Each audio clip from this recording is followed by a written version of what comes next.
In 2017, Conor McGregor walked into a boxing ring against the greatest boxer alive. He had never fought a professional boxing match in his life. Floyd Mayweather had not lost a fight in 21 years. The whole world said McGregor had no chance. They called it a circus. They called it a farce. They said the Irishman was going to embarrass himself on the biggest stage in combat sports history. They were right about the result. Mayweather stopped him in the 10th round. But here is what the whole world missed. Conor McGregor made $100 million that night for losing. And that fight, which he lost in front of 99 million pay-per-view viewers, was not the greatest financial moment of his career. It was not even close. Because while the world was watching him fight, he was building something nobody in sport had ever built before. An empire so large and so lucrative that it would eventually make him more money in a single business deal than most professional athletes earn across their entire careers. Welcome to Pitch Money. This is the story of how a plumber's apprentice from Crumlin, Dublin, a man who once collected welfare payments of €188 a week, built a $200 million fortune. And the single decision that changed everything. Let us start at the beginning, because the beginning matters. Conor McGregor grew up in Crumlin, a working-class neighborhood in South Dublin. His father worked in insurance. His mother stayed home with the children. Money was tight, but the family was stable. At 12 years old, Conor started boxing at a local club. He was small, loud, and relentless. At 17, he started a plumbing apprenticeship. He was good at it, but he could not stop thinking about fighting. At 18, he walked away from the apprenticeship. His parents were not happy. He had no income, no qualifications, and no professional fights. He moved in with his girlfriend, Dee Devlin, who worked multiple jobs to support them both while he trained. He was 22 years old, fighting in small Irish promotions for a few €100 a night and collecting €188 a week in social welfare payments from the Irish government. That is where this story starts. Not in Las Vegas, not in a UFC octagon, in a welfare office in Dublin. His first UFC fight paid him $60,000. He posted about it on social media with 2 words: 60 G's. Dana, 60 G's, baby! It became his catchphrase, his calling card. The moment the world started paying attention to a fighter who understood something that almost no athlete in history had understood before him. The fight was not the product. The fighter was the product. By the time he fought for the featherweight championship in 2015, McGregor had already built a social media following that made him the most marketable fighter on the UFC roster. He had signed deals with Reebok, Monster Energy, Beats by Dre, and Burger King. He had appeared on the cover of multiple magazines. He had given hundreds of interviews. He had said outrageous things that made people who had never watched a single MMA fight in their lives want to watch him. He was not just selling fights. He was selling himself. And then came the Mayweather fight. In August 2017, Conor McGregor stepped into a boxing ring for the first time as a professional and fought the greatest defensive boxer of his generation. The fight generated 4.3 million pay-per-view buys in the United States alone, second only to Mayweather versus Pacquiao in the history of combat sports. McGregor's personal earnings? $100 million. For losing. He stood in front of cameras afterwards and said he would be back.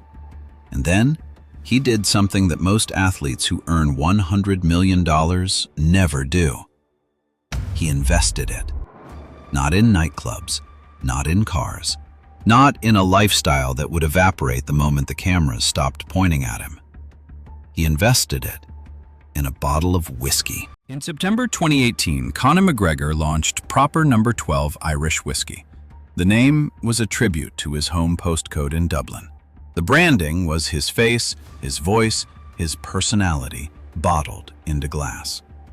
Every press conference, every social media post, every interview, McGregor promoted the whiskey with the same relentless energy he brought to fighting.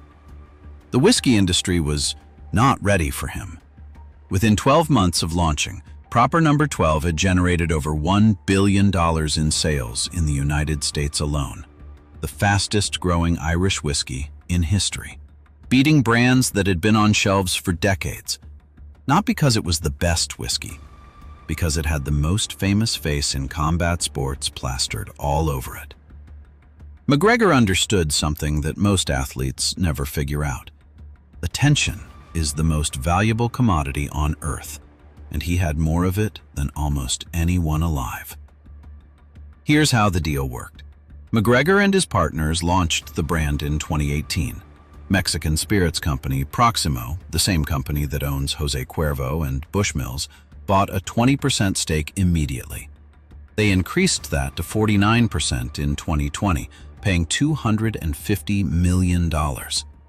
Then, in April 2021, McGregor and his partners sold their remaining 51% stake in a deal valued at up to $600 million in under 3 years, from a standing start. A brand that did not exist was sold for $600 million. Forbes reported McGregor personally earned approximately $150 million from the deal before tax. Combined with earlier proceeds, total earnings from Proper No. 12 exceeded $400 million across all transactions. In 2021, McGregor topped the Forbes list of the highest-paid athletes on Earth, above LeBron James, above Messi, above Ronaldo. A man who had not fought since 2020, recovering from a broken leg, was the highest-paid athlete on the planet. But the story does not end there, because 2024 brought something McGregor did not plan for. In November 2024, a Dublin civil court jury found McGregor liable in a civil sexual assault case. Multiple companies cut ties immediately. Proximo announced it would remove his name and image from Proper No. 12 entirely. Retail chains stopped stocking his products. The brand he had built around his face was commercially distancing itself from that face. And yet, here is the financial truth that pitch money exists to explain. McGregor had already sold the whiskey. He had already taken the money.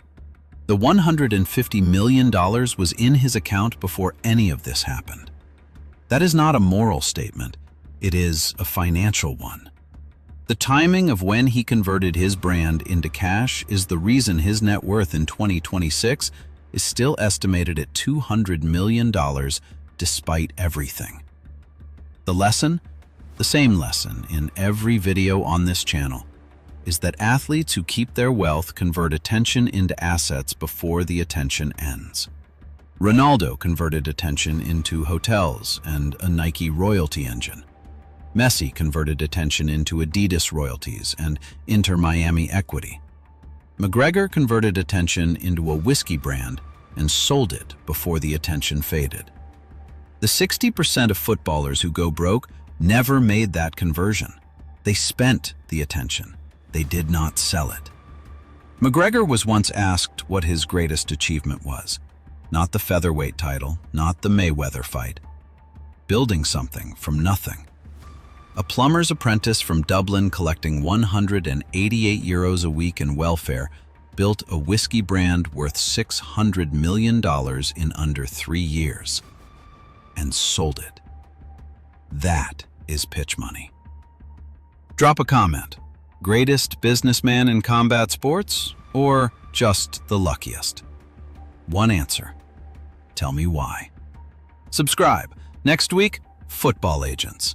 The men who quietly take millions from the players they claim to represent. The darkest financial story in sport. See you then.